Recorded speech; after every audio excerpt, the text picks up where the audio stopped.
Take a look at this. An ordinary chicken egg, hard-boiled, peeled, and sitting on a plate. Its cost is mere pennies. Now, watch what happens when an experienced angler correctly kneads it in their palms and lowers it into the icy dark water of a rocky pool Got at one. sunset. 2 hours Gotcha. later, What a trophy beauty. 20-kilogram catfish or a seasoned humpbacked river carp appears on the shore. For decades, the modern fishing industry has conditioned us to chase the latest imported attractants, to buy insanely expensive, foul-smelling gels, branded boilies, and synthetic blood in bright jars. Marketers insisted that without an innovative bottle costing several thousand rubles, a large fish wouldn't even glance at your bait.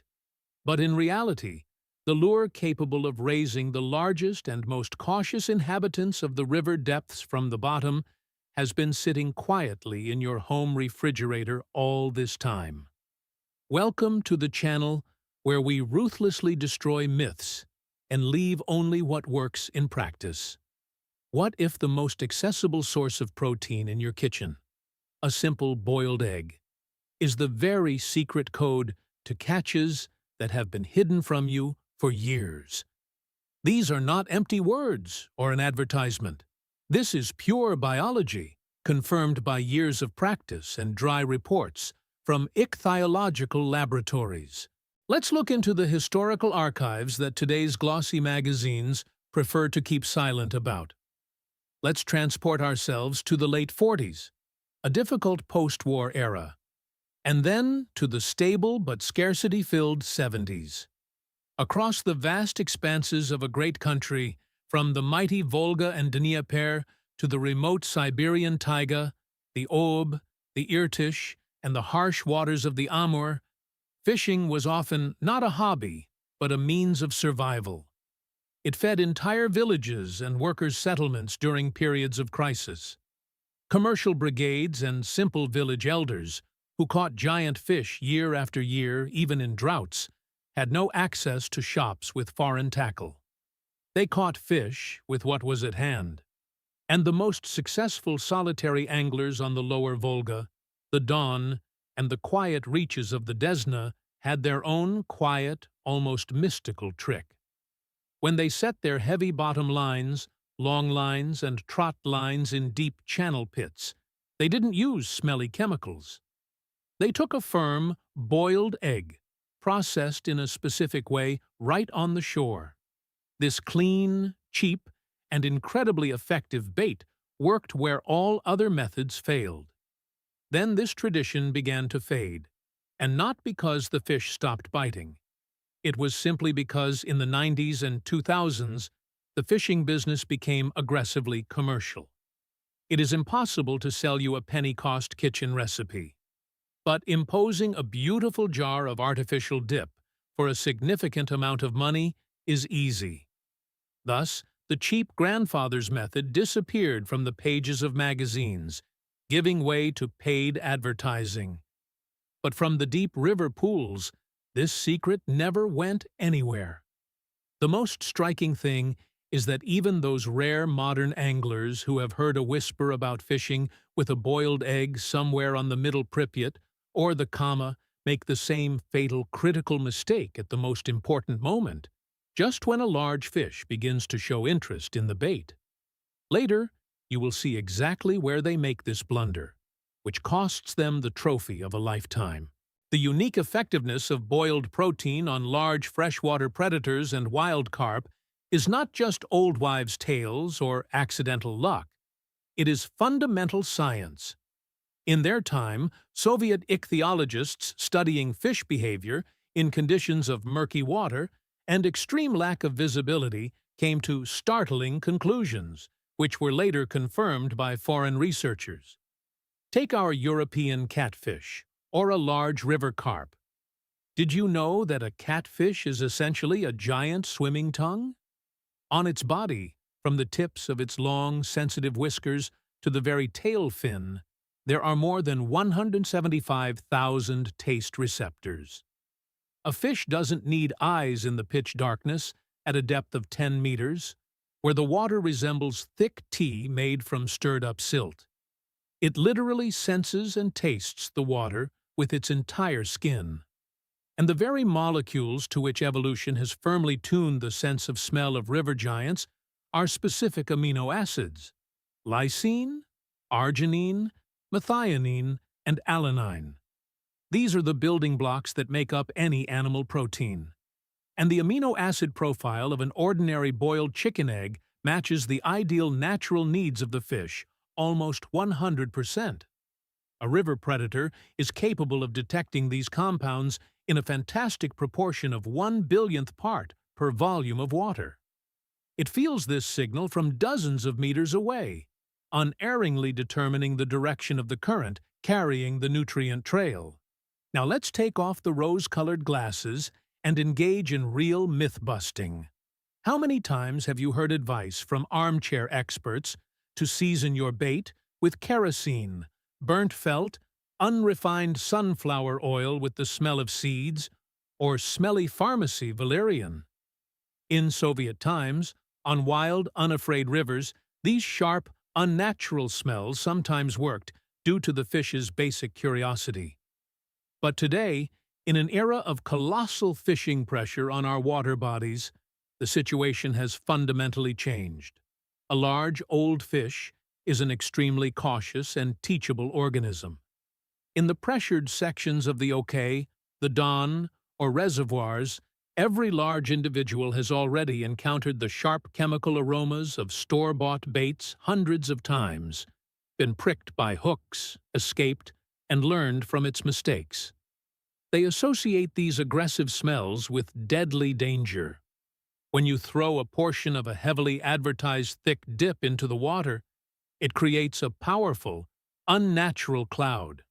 Small roach or palm-sized crucian carp might go crazy with joy, but a large catfish or a wise carp will instantly become wary and bypass that place. But when a peeled, properly prepared boiled egg falls to the bottom of a pit, a completely different magic begins. It releases a subtle, natural, non-threatening impulse of pure amino acids. For a catfish's receptors, this sounds not like artificial chemistry from a store, but like a light, fresh, and maximally nutritious object. It doesn't trigger an alarm signal. It triggers a genetic code of satiety. It doesn't hesitate. It simply goes and takes it. The practical guide to applying this method requires surgical precision, for the devil, as they say, is in the details. First, forget about complex and expensive rigs. We will need an ordinary large egg, which we boil in boiling water for exactly 10 to 12 minutes. We need an absolutely hard, monolithic yolk. No soft-boiled eggs. Cool it down, carefully peel it from the shell. And here comes the very moment that 90% of anglers miss. If you simply put a whole, smooth egg on the hook and cast it into the water, its outer glossy shell will remain sealed. The dense protein will not be able to quickly release water and dissolve amino acids. The trail will be too weak, and you will sit all night in vain. The egg must be taken in the palms and rolled with effort, but carefully, slightly squeezing it so that micro cracks appear on the surface of the protein, and the structure itself becomes more elastic and porous. This opens access to the inner layer and the yolk, allowing the water to wash out valuable substances from the very first seconds of immersion. The tackle for such fishing should be as reliable and simple as possible. In the best traditions of our old school, a strong bottom rig, a heavy sliding sinker in the shape of a spoon, or a diamond weighing from 50 to 100 grams to hold the bait in the current, a reliable swivel, and a leader made of thick fluorocarbon or high-quality monofilament line with a diameter of at least 0.5 millilunarians. We take a large forged hook with a short shank. Carp series or classic catfish hooks are ideal. We carefully pierce the prepared egg through the center, hiding the point in the body of the bait. or leaving the very tip outside depending on the conditions. And most importantly, the choice of location. Do not throw this bait into a flat, featureless field in the middle of the water. Look for pronounced relief, deep drop-offs, exits from channel pits, boundaries between current and stagnant water, areas near submerged snags, and undercut banks with overhanging trees. It is there, with the onset of twilight, that large fish come out to hunt.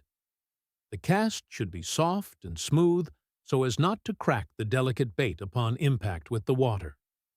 Place the rod on the stands. Take up the slack in the line, but leave it slightly loose to sensitively record the moment of the bite. Have patience. There is no need to recast the tackle every 5 minutes, scaring the cautious fish with splashes. Let the amino acid trail spread with the current. Remember, real knowledge and understanding of the biology of the water body always beat any marketing tricks and expensive price tags in the windows. This tradition lives as long as we practice it on the water and pass it from hand to hand, from father to son. As for the specific temperature windows in which this method shows phenomenal results, how to correctly react to the first, barely noticeable nudge of the fish so as not to tear the bait out of its mouth, and what other secrets the nocturnal rivers hide, we will analyze these in detail. Imagine you are sitting on a night shore, shrouded in thick fog, somewhere on a bend of the Don, Pripyat, or the old channel of the Dnieper. The flashlight is off so as not to scare the cautious fish. A dim glow stick flickers on the tip of the bottom rod. And right here, what we gathered for happens. But if you are waiting for a wild, furious strike that will tear the rod off the stands, then you are making the first and most important systematic mistake of a beginner. A large, seasoned catfish or a multi-year river carp never rushes at food headlong. The first movement you will see on the blank of your rod is a barely noticeable, timid nudge, a slight trembling, as if a small roach or silver bream is nibbling the bait. At this moment, an inexperienced angler's nerves fail. He makes a sharp, sweeping hook set, feels a fleeting weight, and then winds in an empty hook with traces of broken, torn protein. What happened under the water in those critical seconds? Because of its unique, delicate texture, a properly rolled boiled egg does not stay on the hook as firmly as a piece of hard rubber or a store-bought boilie. The river giant, having approached your spot following the amino acid trail, first carefully tastes the unfamiliar object. A catfish doesn't grab it with its mouth. It touches it with its long whiskers, literally absorbing the chemical composition through its skin. Then it sucks in the bait, along with a flow of water, creating a vacuum, and freezes in place, evaluating the density and taste. If at this moment the line is stretched like a string, the fish will instantly feel the unnatural resistance of the heavy sinker and spit the bait back out. If you jerk the rod at the very first trembling of the tip, you will simply cut through the soft egg with the hook point right out of the fish's mouth. Correct tactics require iron discipline. After the first nudge, the tip of the rod usually freezes, and then the line begins to slowly, barely noticeably slacken or, conversely, smoothly but confidently move toward the river. This means the fish has turned, swallowed the bait, and headed for the depths. Now, having counted to 3 in your head, you make a powerful, confident, but smooth pull. The forged hook with a curved point will do its job itself, firmly fixing the trophy by the corner of the fleshy mouth. Let's turn to precise scientific figures. Nature cannot be deceived by beautiful stories. The Soviet ichthyological school for decades studied the phenomenon of chemoreception, the chemical sense in freshwater fish, in detail. In the laboratories of Moscow State University and Fisheries Institutes, Thousands of experiments were conducted proving that the taste system of carp and catfish reacts not to the intensity of the smell, but to its natural solubility and biological value. The optimal temperature window for boiled protein to work in our waters is the range from 18 to 28 degrees Celsius. It is at this water temperature that diffusion processes proceed ideally.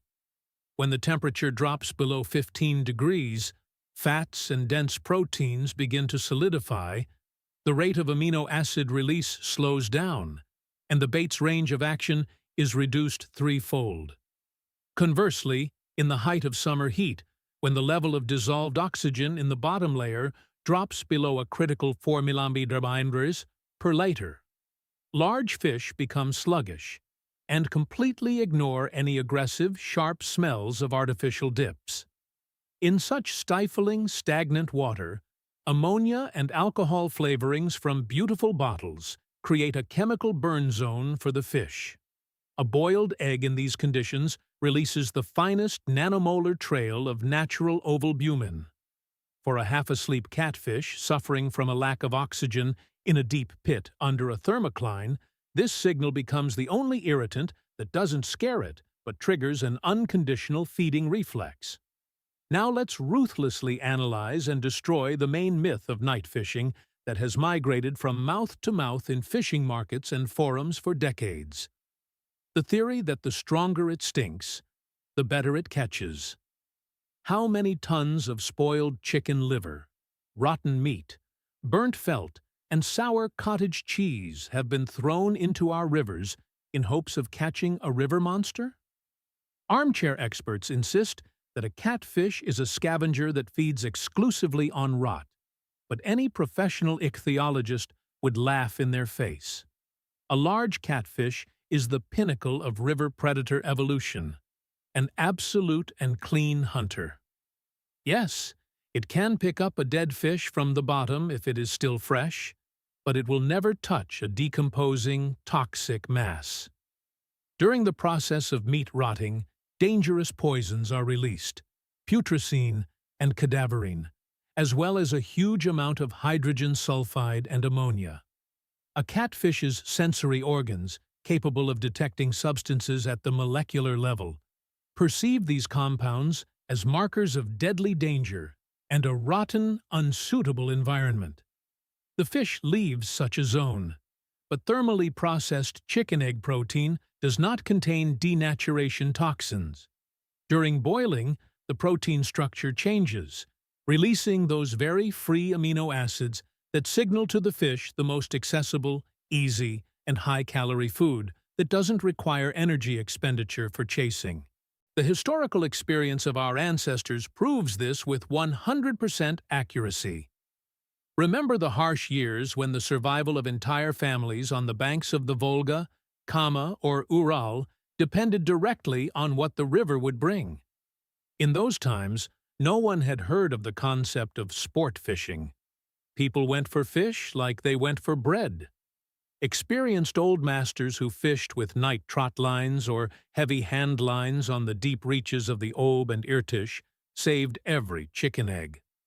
In the villages, it was currency. But that is exactly what they used to hunt for the largest, pood-weight masters of the river pools. They knew a secret that science confirms today. If you want to catch a fish that has outgrown all its kin, give it something it has never tasted in artificial form, but which is embedded in its biological memory. Interestingly, the European fishing industry in the late 70s made its main technological breakthrough, the invention of the boilie. It was thanks to this principle that the first English carp anglers mixed their secret baits based on milk casein and ordinary chicken eggs, using them as the main binding and nutritional element. But while the Western world turned this into an industry with billion-dollar turnovers, our grandfathers in the remote corners of Polesie or on the rocky rapids of the Southern Bug simply quietly boiled eggs in a pot over a fire, rolled them in their palms, and without unnecessary noise, filled wooden boats with heavy silver fish. To ensure your next trip to the water doesn't turn into another disappointment with an empty net, let's fix a clear step-by-step algorithm for the tactical application of this secret bait. If you are fishing on a river with a moderate or fast current, the standard rig with a sliding weight needs to be slightly modernized so the egg doesn't break against stones and shells. With the beating of the bottom current, the length of the fluorocarbon leader should be at least 70 centimeters.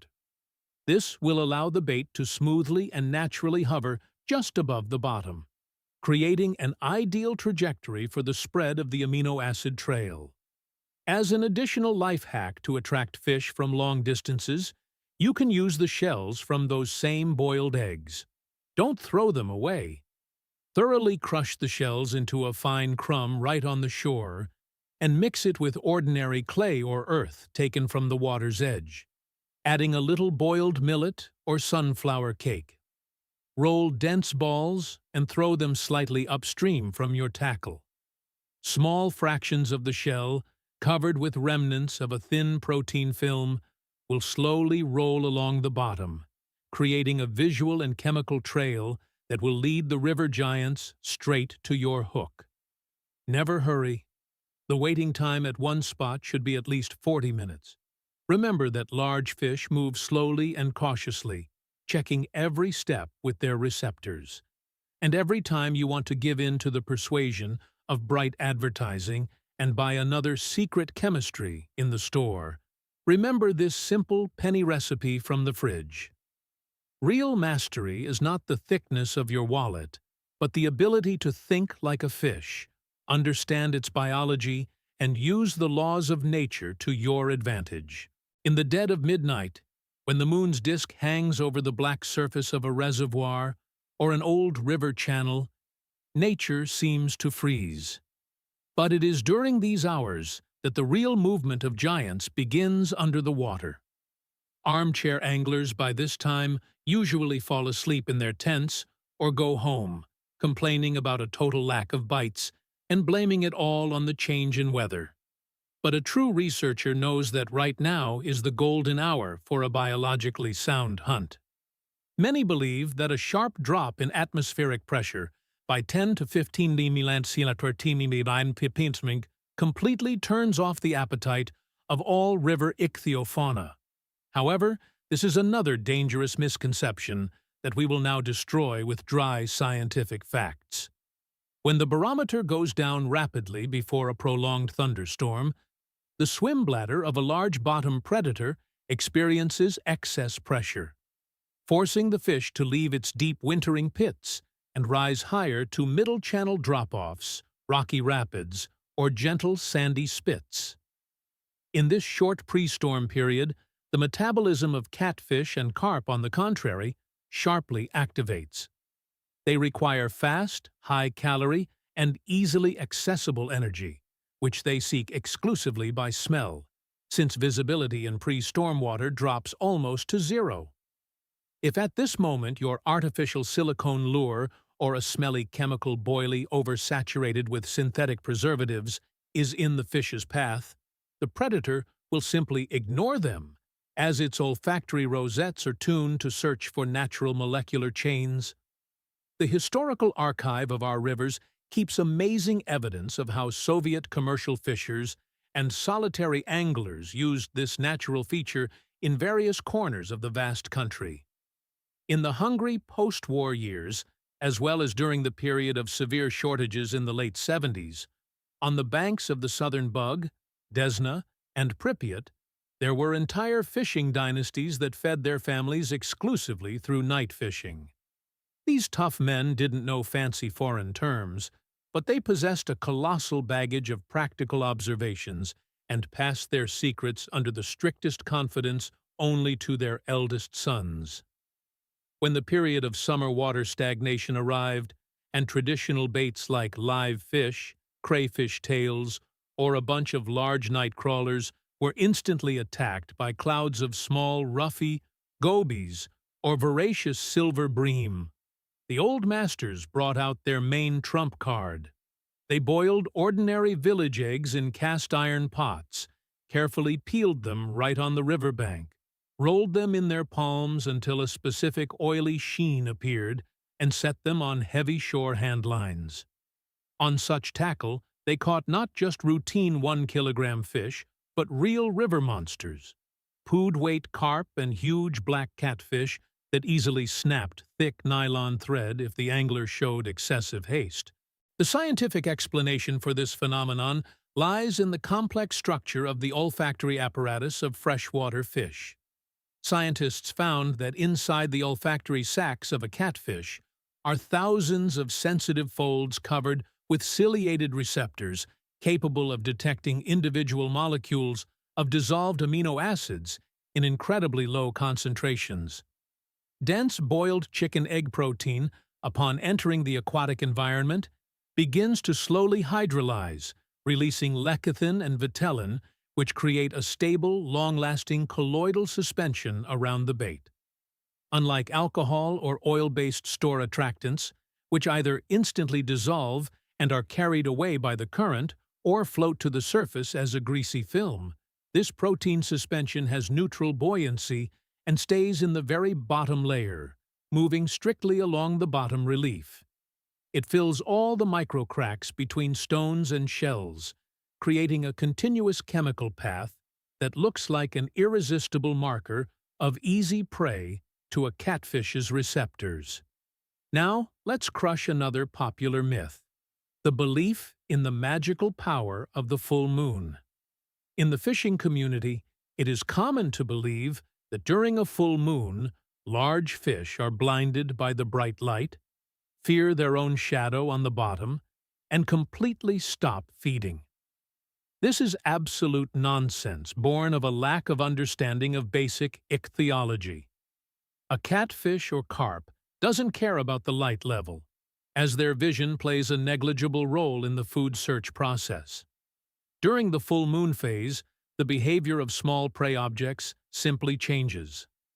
Small fish move from open sandy shallows into thick thickets of water lilies or hide under submerged logs. A large catfish, losing the ability to hunt moving fish using its lateral line, switches completely to chemoreception, beginning to methodically scan the bottom with its long whiskers in search of stationary protein sources. If you start making noise on the shore, splashing the water with heavy feeders, or throwing huge balls of smelly porridge into the fishing spot on such a night, you are guaranteed to gather thousands of small crucian carp or bream there, whose chaotic movements will only scare away the seasoned master of the pit. But if you quietly, without extra splashing, lower a carefully rolled boiled egg to the edge of a snag-filled pool, protected from small fish by a special nylon rig, you will catch your trophy despite all lunar calendars. Practical guidance for fishing in conditions of heavy fishing pressure requires us to fundamentally change the standard rig. To reliably protect the delicate structure of a boiled egg from the sharp teeth of river crayfish, which can shear off any soft bait to a bare hook in minutes, experienced masters use a simple but ingenious trick. The peeled egg, slightly squeezed in the palms, is wrapped in a small piece of thin nylon mesh or an ordinary medical elastic bandage before being hooked, carefully tightening the edges with thin monofilament line at the base of the hook bend. This modernization completely preserves the free diffusion of amino acids into the water, but makes the bait absolutely inaccessible to crayfish and small white fish, allowing it to wait for hours for the approach of a large predator. The hook for such fishing must be selected with special care. Forget about thin crucian series. We will need powerful forged hooks with a wide round bend and a shortened shank that is completely hidden inside the protein body of the bait. If the current in the chosen fishing spot is too strong, and a classic sliding sinker begins to drag along the bottom, gathering all the river debris and algae, switch to a paternoster-type rig with a separate, thinner leader for the weight. This will allow you to hold the bait strictly at one point of the channel drop-off, and in the event of a snag, you will only lose the lead weight, preserving the rest of the tackle and, most importantly, the precious time of the night bite. Remember that on wild reservoirs and rivers, success always accompanies those who rely on the strict laws of biology, not on the fashionable trends of the commercial market. Every step you take on the night shore must be conscious. Every detail of the rig must be verified, and only then will you be able to understand the true philosophy of real fishing, where the experience of old masters meets modern science, giving a 100% result on every trip.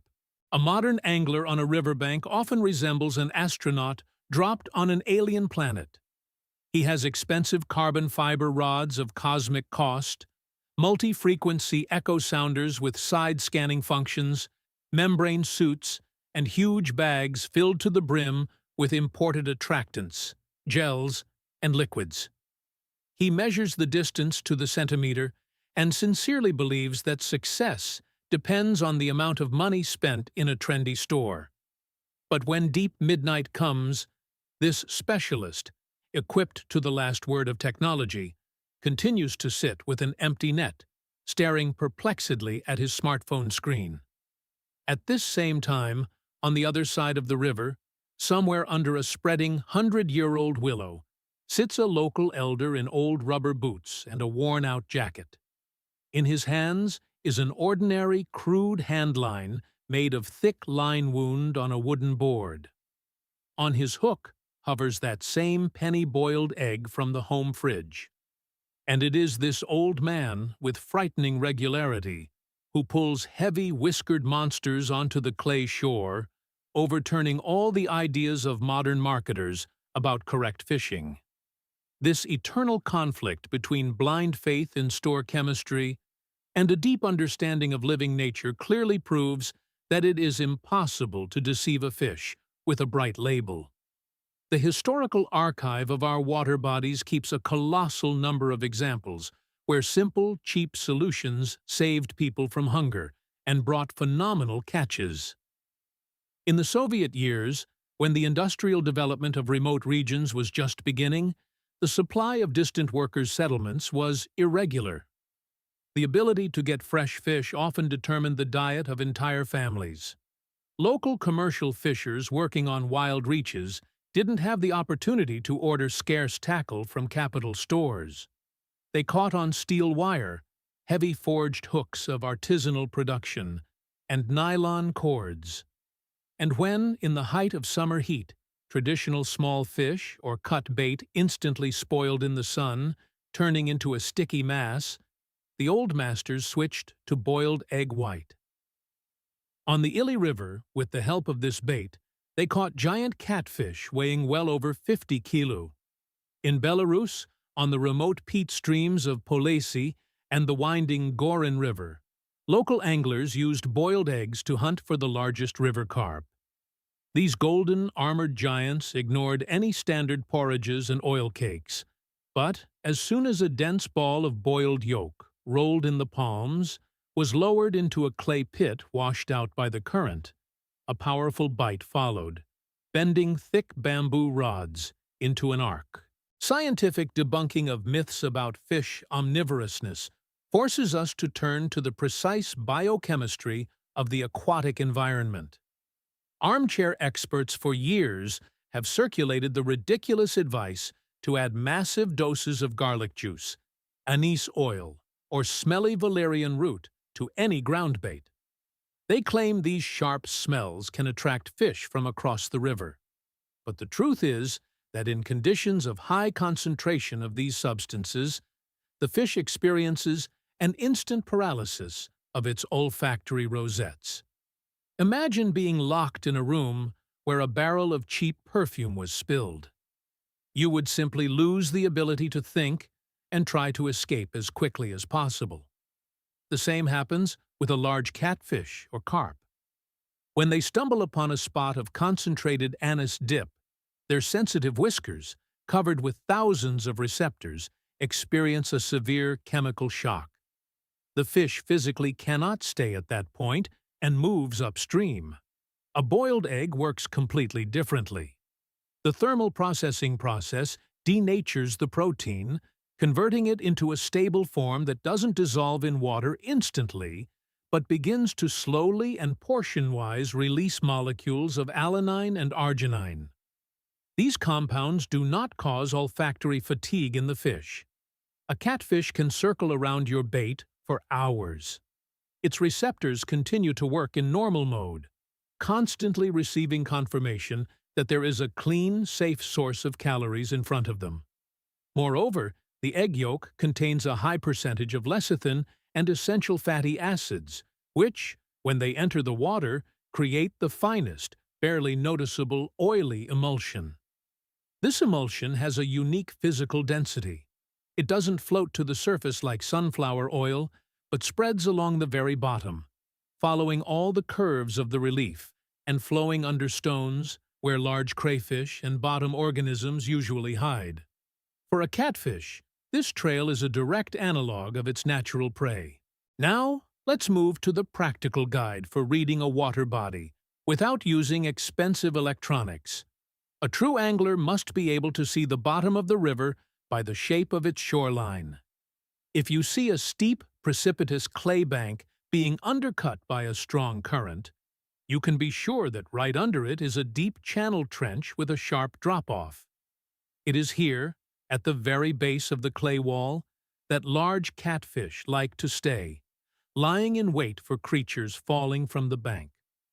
Conversely, if the shore is gentle, sandy, or pebbly, then in front of you is an extensive shallow where large fish will come to feed only deep at night, when the water temperature drops by 2 to 3 degrees.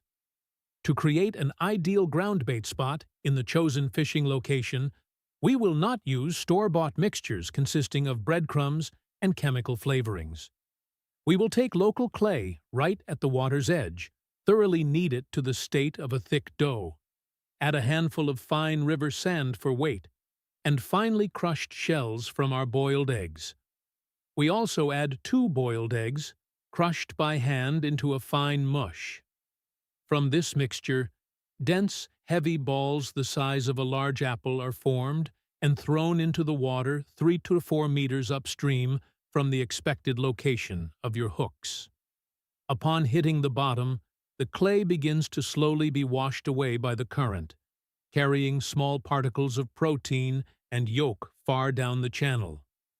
This trail will create a powerful path that will lead the river monster straight to your bait. But remember the critical mistake many make when fighting a large fish in snags. When a bite follows and you feel a dull, stony weight on the other end of the line, in no case try to force events and pull the fish head-on if you have light tackle in your hands. But you also cannot give the catfish full freedom. If it manages to go under a submerged log or hide in the thick roots of a coastal willow, you are guaranteed to lose both the trophy and the entire rig. The drag of your reel should be set on the verge of the leader breaking. You must use the elasticity of the rod blank itself, dampening the powerful blunt tail strikes of the large predator. Slowly, centimeter by centimeter, raise the fish from the bottom layer of water into the middle layers, where there are no snags or sharp shells. Only there, when the catfish gulps its first atmospheric air and releases bubbles, will its resistance weaken, and you can calmly lead it into a spacious landing net or take it by the lower jaw with your hand, using a thick construction glove. The first rays of the morning sun pierce the thick river fog, coloring the water in crimson tones. And this very moment becomes the moment of truth for everyone on the shore.